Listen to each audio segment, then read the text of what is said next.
विद्या आनंद के इस YouTube channel में आप सभी का बहुत बहुत स्वागत है दोस्तों। आज के क्लास में हम लोग पढ़ने वाले हैं क्लास 12 हिंदी का 40 मोस्ट इंपोर्टेंट ऑब्जेक्टिव क्वेश्चन। ये सारे प्रश्न आपके बोर्ड एग्जाम में हर बार पूछे जाते हैं, तो आज के क्लास को आप सभी अच्छे से ध्यान से देखिएगा और लास्ट तक हमारे साथ बने रहिएगा। चलिए क्लास को स्टार्ट कर लेते हैं। उससे पहले अगर इस चैनल पर नए जुड़ रहे हो तो सब्सक्राइब करके जुड़ जाओ हमारे साथ। चलिए पहले सवाल की ओर बढ़ते हैं और देखिए पहला सवाल कितना ज्यादा इंपॉर्टेंट है कि सूरसागर के कवि कौन है। बताओ आप सभी, कबीरदास, तुलसीदास या फिर जयसी या फिर सूरदास। क्या होगा इसका करेक्ट जवाब। देखो आज के क्लास में हम लोग 40 ऑब्जेक्टिव को करने वाले हैं भाई। इससे रिलेटेड जितने भी प्रश्न होंगे मैं कराते चलूंगा। ये 40 को भाई 80 मान लो, क्योंकि इससे रिलेटेड मैं बहुत सारे प्रश्न को ऐसे करा दूंगा जो इससे रिलेटेड होंगे। देखिए यहां पूछा गया सूरसागर के कवि कौन से हैं। कबीरदास, ये तो भाई बीजक के रचयिता हैं। तुलसीदास, इनकी रचना का नाम है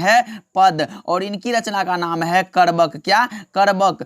और इनकी रचना का नाम है जो सूरसागर के कवि हैं, ये भी पद के लेखक हैं। तो ऑप्शन नंबर डी इसका राइट आंसर हो जाएगा कि सूरसागर के कवि हैं सूरदास। सूरसागर और सूरदास देखो मिलता जुलता है। चलिए अगले प्रश्न की ओर बढ़ते हैं कि संपूर्ण क्रांति के रचनाकार कौन है। बताओ आप सभी, फटाफट से चैट सेक्शन में लगाओ कि संपूर्ण क्रांति के रचनाकार कौन है। बताओ आप सभी। हजारी प्रसाद द्विवेदी, जयप्रकाश नारायण, प्रेमचंद या फिर शिव पूजन सहाय। तो मैं बता दूं कि संपूर्ण क्रांति जो भाषण दिया था वो दिए थे Jayaprakash Narayan ji. Option number B right answer हो जाएगा। ओके, और कब दिए थे ये भी पूछा जा सकता है कि संपूर्ण क्रांति वाला पाठ जो है जयप्रकाश नारायण ने कब दिया था। तो यह दिया था 5 जून 1974 ईस्वी को। कहां दिया था? तो पटना के गांधी मैदान में। ध्यान में रखिएगा। चलिए अगले प्रश्न की ओर बढ़ते हैं एंड लगाइए तीसरा नंबर सवाल का जवाब कि बालकृष्ण भट्ट की रचना जो है बातचीत। आपको पता होना चाहिए कि बालकृष्ण भट्ट की रचना का नाम है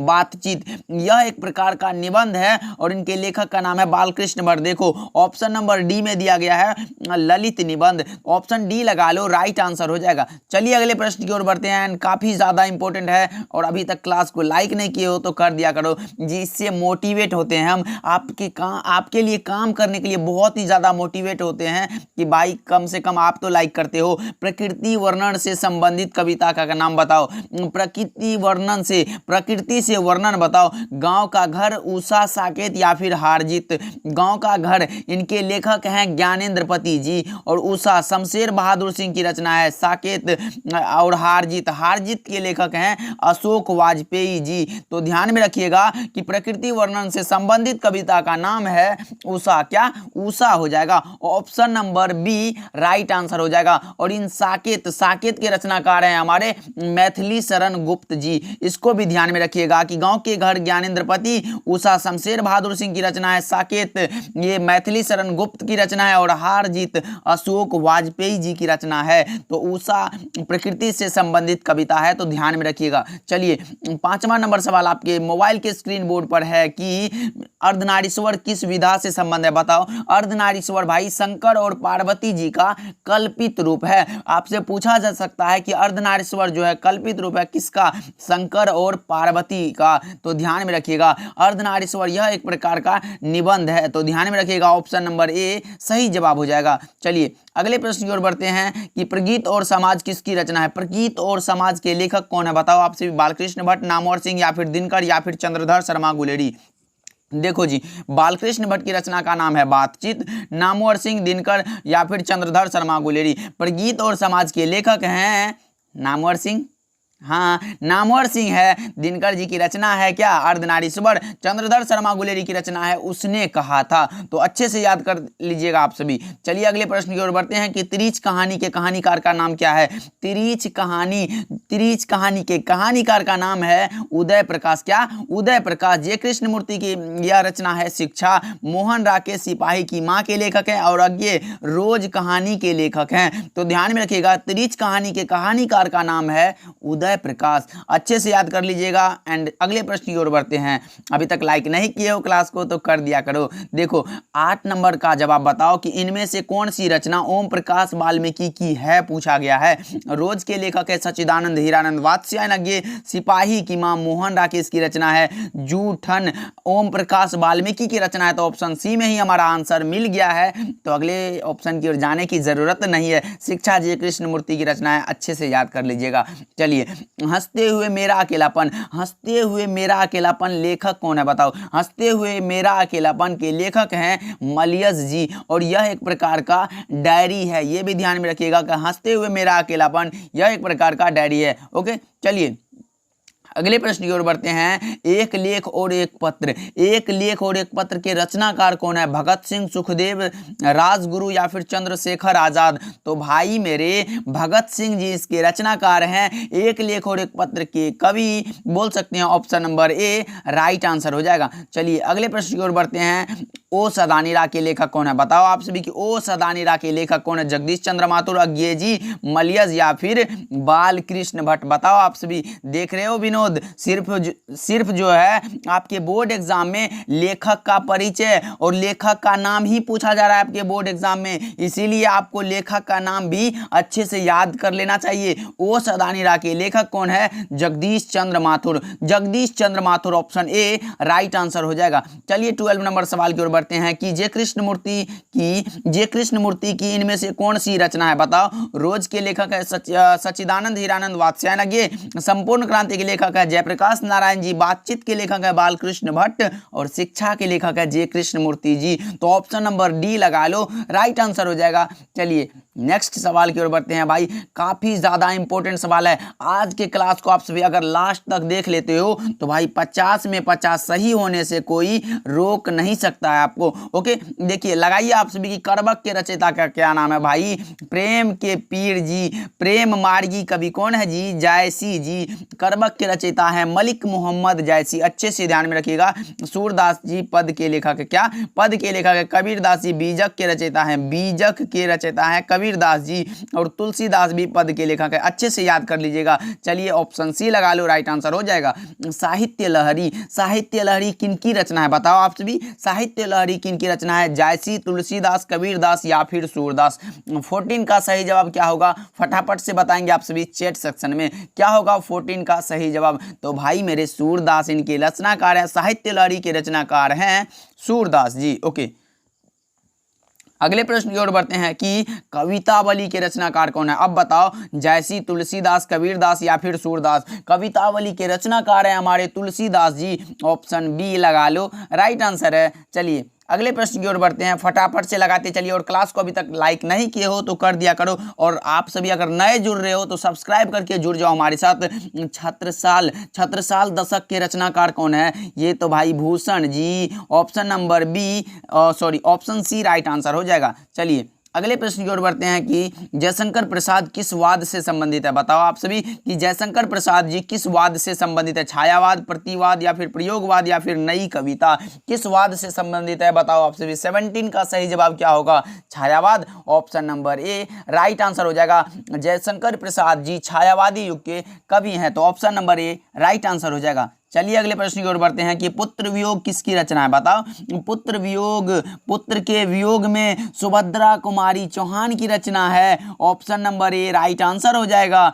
चलिए अगले प्रश्न की ओर बढ़ते हैं। जन जन का चेहरा एक, भाई जन जन का चेहरा एक के रचनाकार है हमारे गजानन माधव मुक्ति बोध। क्या गजानन माधव मुक्ति बोध, ऑप्शन नंबर ए सही जवाब हो जाएगा।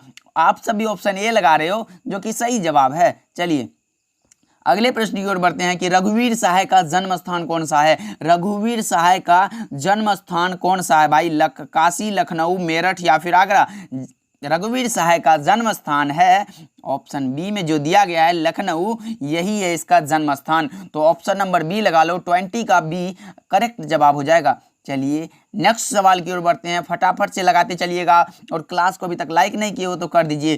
प्यारे नन्हे बेटे को किसकी रचना है? प्यारे नन्हे बेटे को किसकी रचना है? विनोद कुमार शुक्ल, रघुवीर सहाय, अज्ञे या फिर ज्ञानेंद्र पति। ये तो भाई शिक्षा के लेखक है, सॉरी अज्ञे जो है रोज पाठ के लेखक है, रघुवीर सहाय या फिर विनोद कुमार शुक्ल। प्यारे नन्हे बेटे को विनोद कुमार शुक्ल की रचना है। किसकी? विनोद कुमार शुक्ल की रचना है, तो option number A right answer हो जाएगा। चलिए अगले प्रश्न की ओर बढ़ते हैं। ये तो भाई अधिनायक के रचनाकार है, ये तो भाई ये रोज के लेखक हैं, अच्छे से याद कर लीजिएगा। ओके, हार जीत के रचनाकार कौन है? हार जीत भाई, हार और जीत Ashok Vajpeyi, Ashok Vajpeyi. Option number A सही जवाब हो जाएगा। 22 का सही जवाब ऑप्शन ए, हार जीत के रचनाकार हैं अशोक वाजपेयी जी। अब देखिए ये पर्यायवाची यानी व्याकरण का सवाल आया आपके सामने कि अमृत का पर्यायवाची बताओ। 23 नंबर सवाल का जवाब बताओ कि अमृत, अमृत का पर्यायवाची ये सुधा। ऑप्शन नंबर ए सही जवाब हो जाएगा। चलिए फटाफट से लगाते चलिए आप सभी कमेंट में आंसर। चलिए अश्व का पर्यायवाची बताओ। अश्व का पर्यायवाची पूछा गया है। तमिस क्या होगा? कृषाणु, तुरंग या फिर हुतासन, क्या होगा इसका राइट आंसर बताओ। 24 का सही जवाब हो जाएगा क्या? 24 का सही जवाब तुरंग होता है। Option number C right answer हो जाएगा। लगाओ आप सभी और निकलो अगले प्रश्न की ओर, क्योंकि हमारे पास टाइम बहुत ही ज़्यादा कम है और तैयारी भी करना है हम लोगों को। वन में चरने वाला क्या कहलाता है? जीव, जानवर, वनचर या फिर वनानी? भाई ये वनचर कहलाता है, वनचर। Option number C right answer हो जाएगा। 25 का सी सही जवाब हो जाएगा। देखिए और 15 सवाल यानी 15 सवाल और बचा है। बताओ आप सभी की जिस पुरुष की स्त्री मर गई हो, 26 नंबर का क्या होगा कि जिस पुरुष की स्त्री मर गई हो उसको हम लोग क्या बोलेंगे? पुरुष की स्त्री मर गई हो तो स्त्री विहीन, पत्नी विहीन, विधुर या फिर नारी विहीन, क्या होगा 26 का सही जवाब? भाई मेरे इसको बोलते हैं हम लोग विधुर। क्या? विधुर। अगर जिस स्त्री की पति मर गई हो उसको बोलते हैं पति, सॉरी मर नहीं गई हो, पति मर गया हो उनको हम लोग बोलते हैं विधवा। क्या? विधवा बोलते हैं। तो अच्छे से याद कर लीजिएगा। चलिए रविंद्र का संधि विच्छेद क्या होगा? रविंद्र का संधि विच्छेद होगा रवि जोड़ इंद्र। क्या? रवि जोड़ इंद्र। अब लगाओ कि कौन सा इसका राइट आंसर हो जाएगा। सभी में रवि इंद्र दिया गया है। 27 का सही जवाब हो जाएगा रवि जोड़ Indra. Option number A right answer हो जाएगा। अच्छे से ध्यान में रखिएगा, रवि प्लस हर सही में इंद्र होना चाहिए। ओके चलिए अगले प्रश्न की ओर बढ़ते हैं कि मनवंतर, मनवंतर का संधि विच्छेद मनु जोड़ अंतर। क्या? मनु जोड़ अंतर। ऑप्शन नंबर ए सही जवाब हो जाएगा। अच्छे से ध्यान में रखिएगा और लगाते चलिए आप सभी कमेंट सेक्शन में। आप सभी अच्छे से देखिएगा, जिससे अगर आपको याद भी होगा तो अच्छे से रिवाइज हो जाएगा। रिवाइज होने के बाद तो आप भूल नहीं सकते हो। षट दर्शन का संधि विच्छेद, षट जोड़ दर्शन, षट जोड़ दर्शन। Option number B right answer हो जाएगा। इसमें हलंत लगना चाहिए स्टूडेंट। यहाँ देखिए चलिए। ओके चलिए 30 नंबर सवाल क्या कह रहा है कि जगदम्बा में संधि विच्छेद पूछा गया है। जगत जोड़ अंबा, जगत जोड़ अंबा, हलंत लगना चाहिए। Option number B right answer हो जाएगा। चलिए अगले प्रश्न की ओर बढ़ते हैं। 31 नंबर सवाल की ओर बढ़ते हैं। काफी ज्यादा स्पीड में क्लास हुआ और आप सभी अभी तक क्लास को लाइक नहीं किया हो तो कर दीजिएगा। नयन का संधि विच्छेद होता है ने जोड़ अन। क्या? ने जोड़ अन। Option number A right answer हो जाएगा ने जोड़ अन। ओके चलिए अगले प्रश्न की ओर बढ़ते हैं। 32 नंबर सवाल क्या कह रहा है कि भरपेट में कौन सा उपसर्ग है? भरपेट में उपसर्ग भर और पेट, तो भर हो जाएगा। ऑप्शन सी लगा लो, सही जवाब है। चलिए 33 नंबर सवाल की ओर बढ़ते हैं कि पुरातन में कौन सा उपसर्ग है? पूरा, पूरा प्लस तन, पूरा हो जाएगा। ऑप्शन डी लगा लो, राइट आंसर हो जाएगा।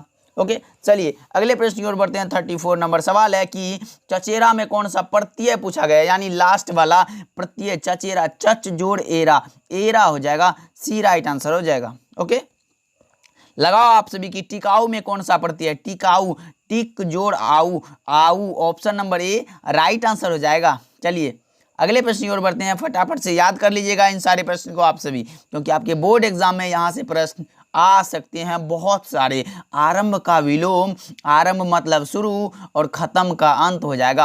ऑप्शन नंबर ए सही जवाब हो जाएगा। आरंभ का विलोम अंत होता है। चलिए 37 नंबर सवाल कि अधम का विलोम क्या? अधम का विलोम होगा उत्तम। अधम का विलोम क्या? उल्टा शब्द, विपरीतार्थक शब्द पूछा गया है। अधम का उल्टा होता है क्या? उत्तम। उत्तम हो जाएगा। Option number C right answer हो जाएगा। चलिए अगले प्रश्न की ओर बढ़ते हैं कि आर्द्र का विपरीतार्थक शब्द, उल्टा शब्द आर्द्र का हो जाएगा शुष्क होता है, ऑप्शन ए राइट आंसर हो जाएगा। चलिए 39 सवाल की ओर बढ़ते हैं, मात्र 2 सवाल बचा है भाई। देखो, जानने की इच्छा रखने वाले को क्या कहते हैं? जानने की इच्छा रखने वाले को हम लोग कहते हैं जिज्ञासु। क्या? जिज्ञासु। या अगर आपके पास उसको सीखने की अगर इच्छा है, इसी को हम लोग जिज्ञासा बोलते हैं, लेकिन आपके पास है वो, तो इसीलिए हम लोग उसको जिज्ञासु बोलते हैं। आप जिज्ञासु हो इस काम को करने की। ओके, चलिए जो मापने में समर्थ हो, जो मापने में समर्थ हो हम लोग उसको बोलते हैं क्या? मापदंड। क्या?